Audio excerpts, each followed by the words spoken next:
Dave, it's great to be here with you today, and thank you for inviting me to have this conversation and for agreeing to sit down with me as we close out what is an important chapter, and I think BCI's history as well as yours. And before we dive in, maybe I'll let you share in your own words the announcement that shook the world about 6 months ago. Oh my goodness. Well, Roger, it's always a pleasure.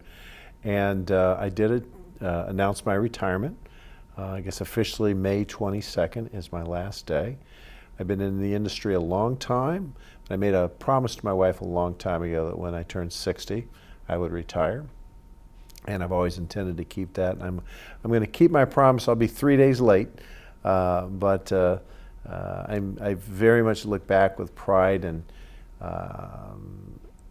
just fond memories of my time in the industry and how much the industry has changed and grown. But certainly look forward to the next chapter in life as well. Your resume says that you joined the battery industry in 1989, but what was actually your first job? Were you a paper boy? Working at a sandwich shop? Where did you get your start in the working world? Well, that's great. So I came back from my honeymoon. So I was just married, and my first day on the job was in Kankakee, Illinois, learning the battery industry. I was employed by G&B Industrial Batteries at the time, based in Lombard, Illinois. And my first job was a senior product design engineer. My responsibility was for the Absolite product line, and we had an amazing group back then. And we were all about the same age, just high energy, super creative, fun people. Guys like Bruce Cole, Paul Mellicar, just to name a couple. Just worked in and around the laboratory, but most of my job was product design early on. So you've been in the industry from day one of your working life. That's quite a track record. So what was it that G&B did all those years ago to draw you into the battery industry? How did they convince you to come in, having no other job before that? Well, I was recruited in, and I actually did have a job just prior, right out of college, but it was an executive recruiter that brought me to, and then just the energy of the group. If you remember, G&B at that time had moved their headquarters from Langhorne, Pennsylvania, to Lombard, and it was all new, all fresh, and just very positive energy.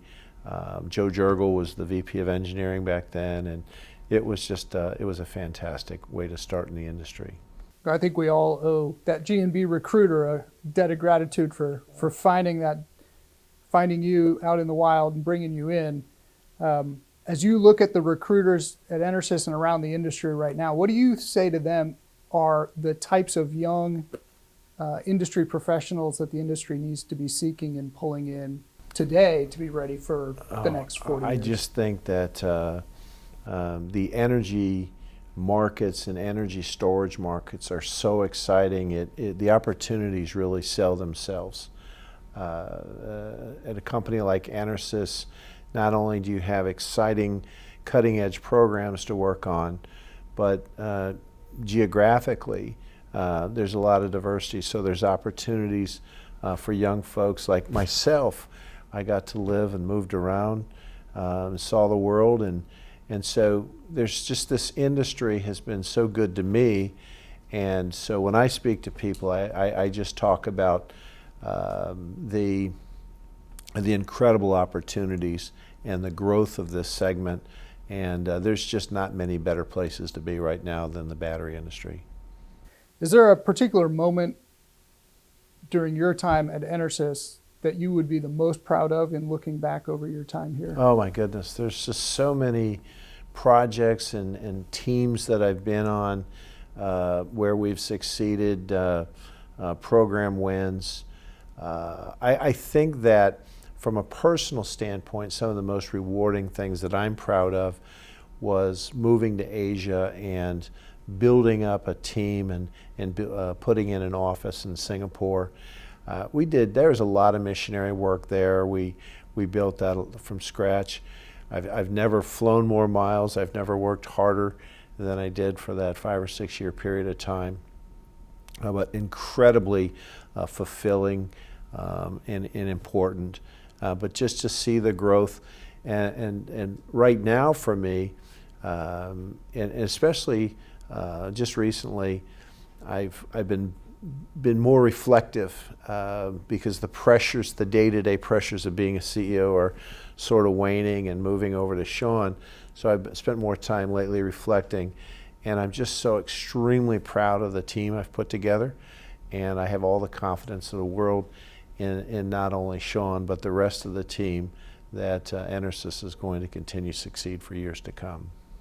Looking back over the years, you mentioned you racked up a lot of frequent flyer miles, and I hope you've kept them banked so you can enjoy some travel over the next couple of years. But looking back over all those facilities you've had the privilege of visiting over the years, is there any individual facility or community that has really stood out to you from your travels around the world? I've always been very impressed with the EnerSys thin plate pure lead factories. It's a very difficult battery to manufacture. The grids are very soft, and it's always required a high level of automation and sophistication. And the teams have just continued to push that year after year. And even now today, when I go to visit one of our 3 TPPL factories in Missouri, or one in Arras, France, or in Newport, England, any of those factories, I'll always find something that just blows me away. It's really exciting to see. For both your period as president of the board of BCI, as well as during your period as CEO of EnerSys, the world went through one of the most seismic events of the last century, which was the COVID pandemic and the global response to that. Do you consider that one of the most challenging things in your leadership, or have there been other periods and challenges that have equated to that maybe from outside the company we haven't seen? Right. Roger, I never worry about things I can't control. So, but it's our response as managers to these externalities that defines us, and management effectiveness is always the most critical thing for shareholders to evaluate. So COVID was very challenging in the supply chain issues, the labor issues.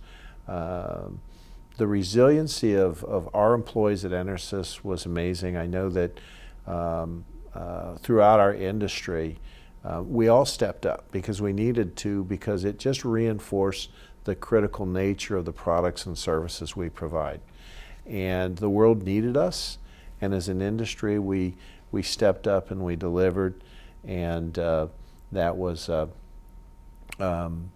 not only it was scary, but it was also, it just reinforced how important what we do is, and how important Battery Councils International is as well. We had a really bad fire at a factory a few years ago. That was a very, very difficult and scary situation. Thankfully, no one was hurt, but it took out production for many months. But again, the folks stepped up, and that was another challenging period of time as well.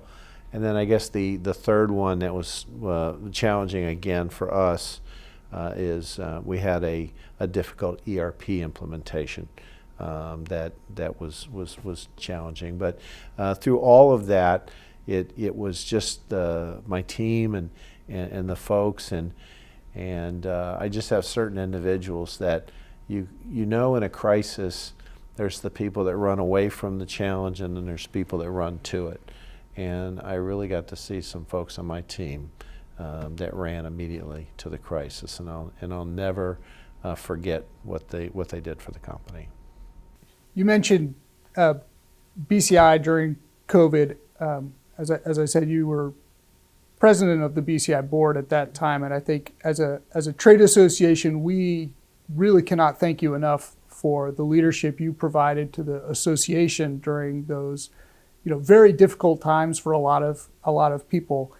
What convinced you to give so much of your time and dedication to a trade association? I think that's an easy answer, and it was selfish in that I have so much confidence in the importance of BCI that I have a strong belief in the effectiveness and the importance of our mission and what we do.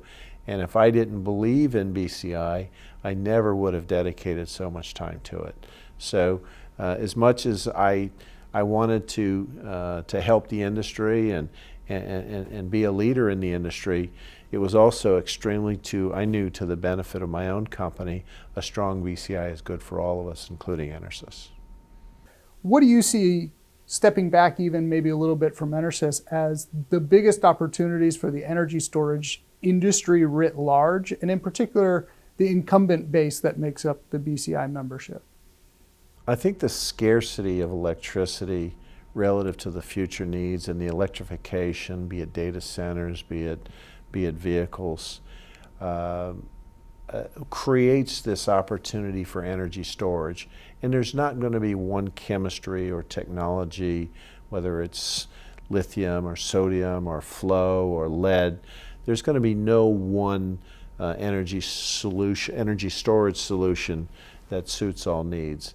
And I just believe that the overall scarcity of electricity as we move forward is going to create opportunities for all these different technologies, and it's going to be the responsibility of the managers in this industry and BCI to find those areas that overlay and fit best with the membership capabilities within BCI.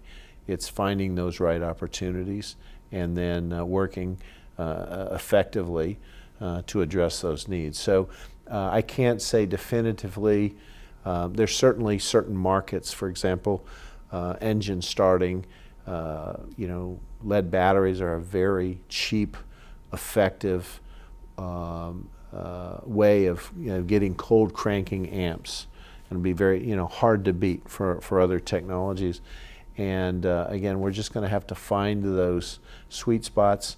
Cycling obviously is something where lithium batteries have always had an advantage. So as we invest our time in R&D and so forth, we really need to emphasize and improve the cyclability of lead batteries to allow us to go after more of these opportunities in energy storage markets. As the current CEO and soon-to-be CEO Emeritus, I'm sure you have an opportunity to meet all of the incoming new talent at the company.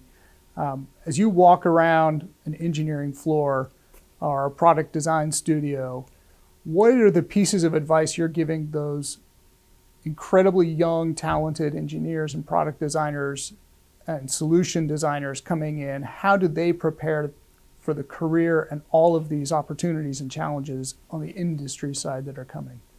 The advice I would give most people is, run your own race, find your own place in the company, and just be committed to your mission and to yourself. And we want to find those opportunities. Everyone has their own strengths, so there's no one answer for any individual. I tend to focus on my own journey and the opportunities as a young engineer I was afforded. I always encourage people to get their MBA if they have that, because I think the combination of that business administration coupled with an engineering education is just such a killer combination. So that's a conversation I often have. But I have to say today, especially in the areas of software and in the electronics engineering, it's moved so far beyond me and where I was when I started so many years ago. I'm more blown away with what these young folks are working on today, and but the opportunities are endless and boundless. And at our company, I'm living proof that you will get out of it at least what you put into it in terms of rewards. The more you put in, the more you get out. Correct, absolutely. And speaking of those coming in behind you, EnerSys has named Shawn O'Connell as your successor. We're also very privileged at BCI that Shawn has stepped up and volunteered and has been elected to serve on the BCI Board of Directors. I know you and Shawn have worked side by side for a number of years. What convinced you that he was the right person to succeed you in this role? I'm sure he'll have a different vision and different way of doing things, but what gave you that confidence in him to support? It's a great question. It was watching his growth over the years and seeing him rise to each challenge we put in front of him. So as we intentionally, early on, he was identified as a high potential, and we just continued to move him through the organization, give him new challenges, bigger and bigger roles and responsibilities in the organization, and he just grew and met to every challenge, and he did it the right way. So his ethics, the way he treats people, he does it all right, and you're not a leader if no one follows. So he's built his followership in the company, and we've watched that develop over time. Everybody who's worked for him has nothing but praise for his leadership style. He's tough, he's fair, he's smart, and he's driven, and I think he's just absolutely the right choice for leading the company for at least the next 10 years. We started out by you saying you made a promise to Shelley that you'd retire at 60. Are you really retiring, or do you have plans for things you will do, hobbies, fishing? I'm going to start pilot training hopefully this summer, assuming I get past my physical, and for the FAA. But I've always wanted to fly, and now I have the time to dedicate to it. And you're never too old, I guess. Well, we'll find out. But I've got one grandchild. I'm hoping for more, and certainly putting more time into the family and spending time with Shelley and trying to get some sense of permanence. We've just bounced around so much. We've traveled so much. I'm looking forward to a little stability and calmness. Probably some board work outside of the industry will be part of what fills my time. And certainly you mentioned fishing. I love fishing. So. Well, Dave, it's been an absolute pleasure and an honor to sit down with you today, but more importantly, to serve BCI as part of your participation and under your leadership over the last 10 to 15 years of my career. Thank you, first of all, for all that you've done for BCI, and I hope you enjoy the next couple of years. You deserve it. You've earned it, and I hope you catch a big wahoo. Thank you, Roger. And the smartest thing I ever did as BCI president was hiring you. Thanks, Dave. Take care.